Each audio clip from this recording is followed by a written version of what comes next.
Well, I'll just put the theatrical Star Trek the motion picture on. Oh, there's my rope to adjust the aspect ratio on this.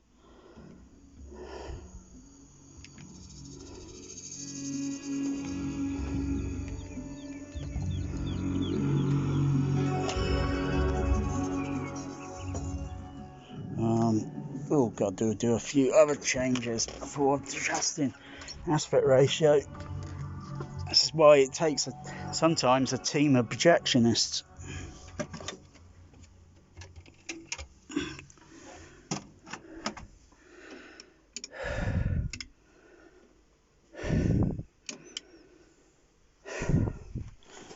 It takes sometimes a team.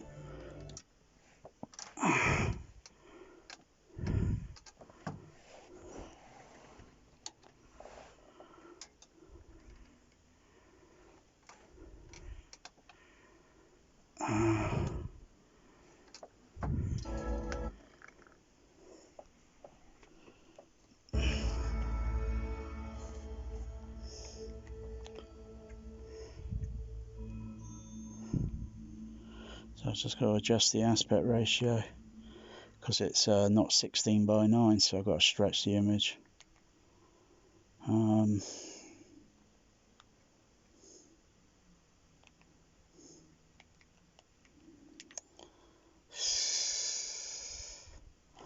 Rather go back, so I've got on that Paramount logo.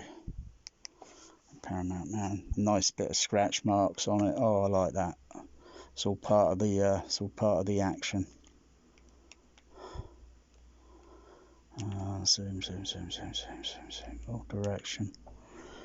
Okay, got to adjust it a little bit vertical. Stretch it out. It's kind of like doing the when you see it at the cinema sometimes, very rarely, but you see it sometimes, if very rarely. I think that's about wide enough there. That's good, because I still see detail on the left and right. I'll just bring it in, just whoop, that's too much. Bring it in, back, just double check. So I don't want to overscan it too much. I'll just take the vertical up just a fraction more. There we go, that's good enough. Good enough for me. And fuck you, Paramount. I like fucking scratch marks and dirt and muck and all that shit. And proper theatrical Dolby stereo.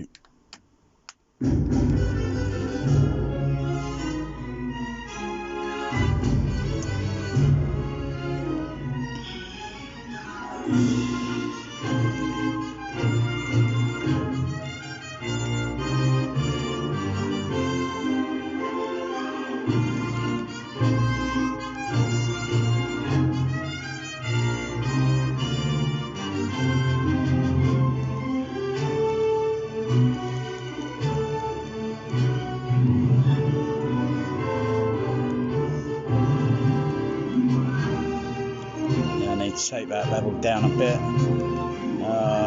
Where's the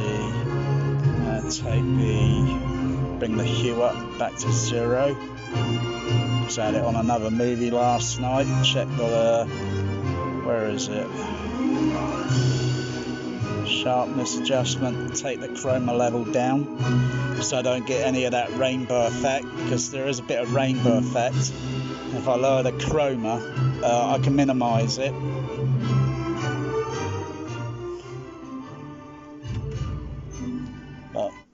This is my private,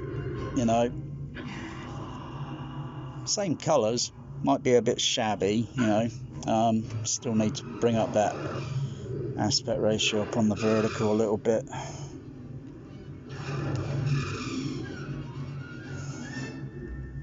So I need to bring it up a bit.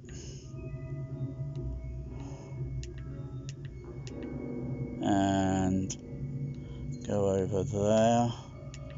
Shift that down a bit. Hang on. Just check. Go back over. And just take the aspect ratio, because it has got a little bit of I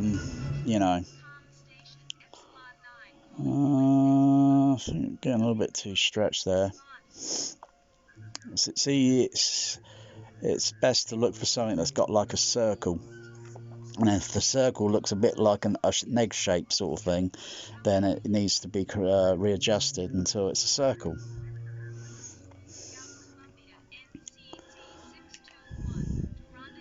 But this is the proper version. And you can go and shove your, fanboys can go shove your Blu-ray 4K up your bloody arse. Because I couldn't give a fuck. I won't play those fucking Blu-ray fucking 4K abominations on my fucking OLED or on my fucking video laser projector. Wasting my fucking time. Now I'll just bring it down a fraction there. Checking the black bar area. I like black bars. Black bars, excellent. Our sensor drone is intercepting this on quad L14.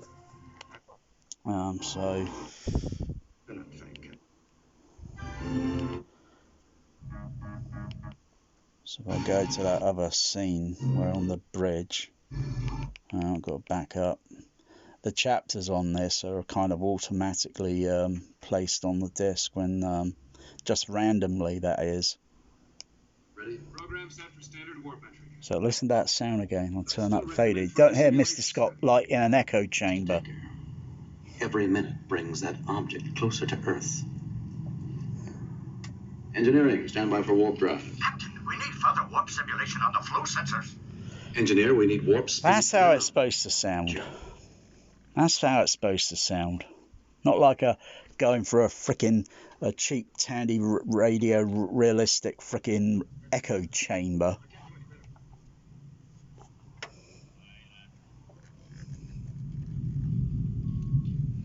I can hear all the boop and the clicks, all the little sound elements, as well as the missing other sound effect on stage right. It's all here. It's all intact. Be on the next layer of the well, rather not the next layer, because I did this. See, kind of does that that's on the disc change, and I kind of slightly botched it, but this is years ago. If I redid it again, I'll do it on the Pioneer and get it on the hard drive, and then get it all edited up, and then burn it onto the dual layer, because this is on a single layer.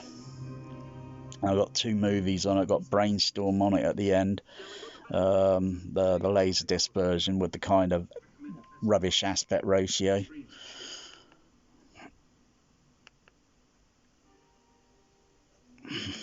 So I'll go forward a bit,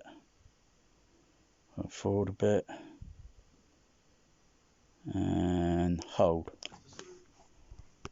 Turn the fader up. Over the alien at 500 meters. 500 meters? I'll mute the other stage sound so you can hear stage left. Distance, adjusting parallel course. Aye, sir. You can hear that click. Loud as clear and loud. Loud and clear. Crystal clear. Laserdisc wins. Aye, sir. Yeah, that click. Oh, how can a sound editor or re-recording mixer at Paramount, when they're doing these crappy, how could they fucking fuck that up? It's like watching that movie, where you got that funny line in that movie, History of Violence or something, and you got that actor say, "How could you fuck that up?" And it's like saying, how could you fuck that up, Paramount?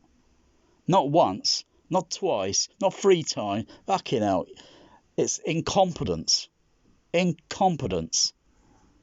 Oh, now, we're only talking I'm only talking about a shitty movie here now, because I really don't give a fuck about that, because it's totally fucking ruined. Fucking hell. Totally fucking ruined on Blu-ray. Utterly fucking ruined. To most of you lot, you think, oh, it sounds great. You know why you think it sounds great? Because when was the last time you fucking saw this movie at the cinema? And I doubt you've got the ability like I have. You know what to look for, and do you know what to listen for? I doubt you've got that ability. Oh, you might think, oh yeah, you know what to look for, and you think you see grain and shit.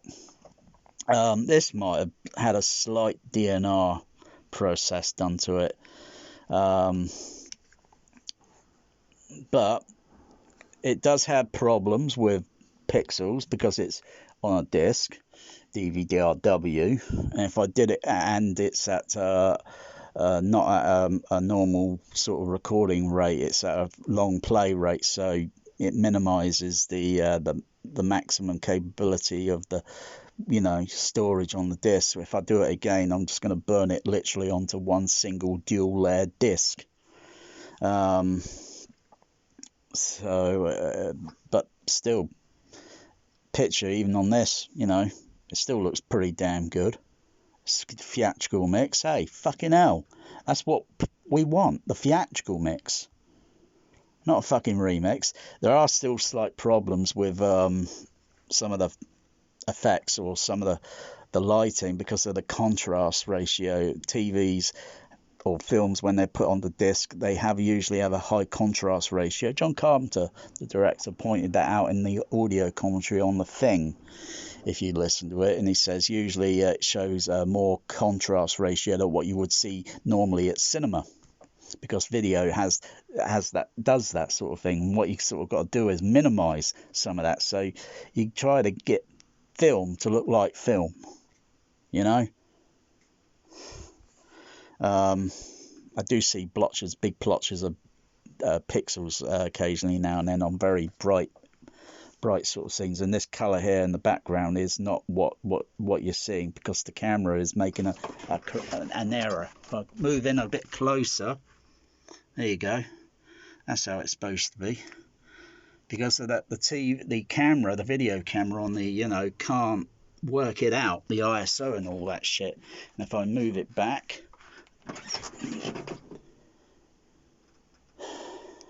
it goes to that shit color again. And sometimes you actually see that on transfers, and it's so bloody distracting. And it's like, fucking hell, is that video engineer fucking colorblind?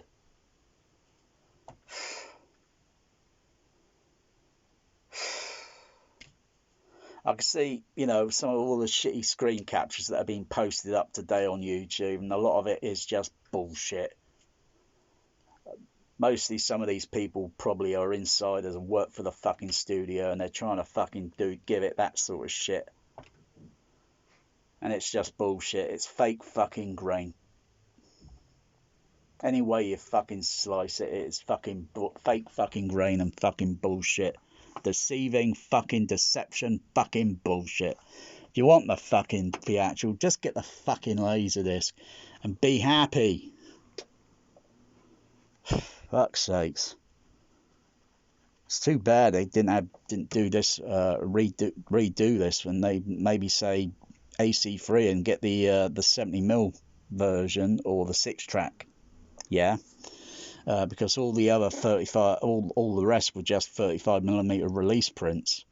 The 70 only had I think a premiere release from reading the history on it, and all the other films after that were just typical, blow ups with 6-track discrete magnetic uncompressed audio, and that's a big deal compared to a Dolby Stereo optical mix, because you got the frequency range. This scene here with the that's a little bit overdone. If I go in a bit closer, about here, you can see this scion. That's a little bit overdone, because you got two colors here. You got a bright light and then you got a blue. And what happens when you mix these two colors together? You end up with this shit. So that's a bit of an error, The engineer could have done that a little bit better and supervised the 35 and then made the correction, and then that wouldn't have appeared. But you can see how the video camera reacts. If I move back a little bit, and back, and back, and back, and back, and then it just goes white blotch, because the camera can't, the camera's not intelligent. These phones are not intelligent enough. You've got to have a proper video camera device to adjust the ISO and the ISO.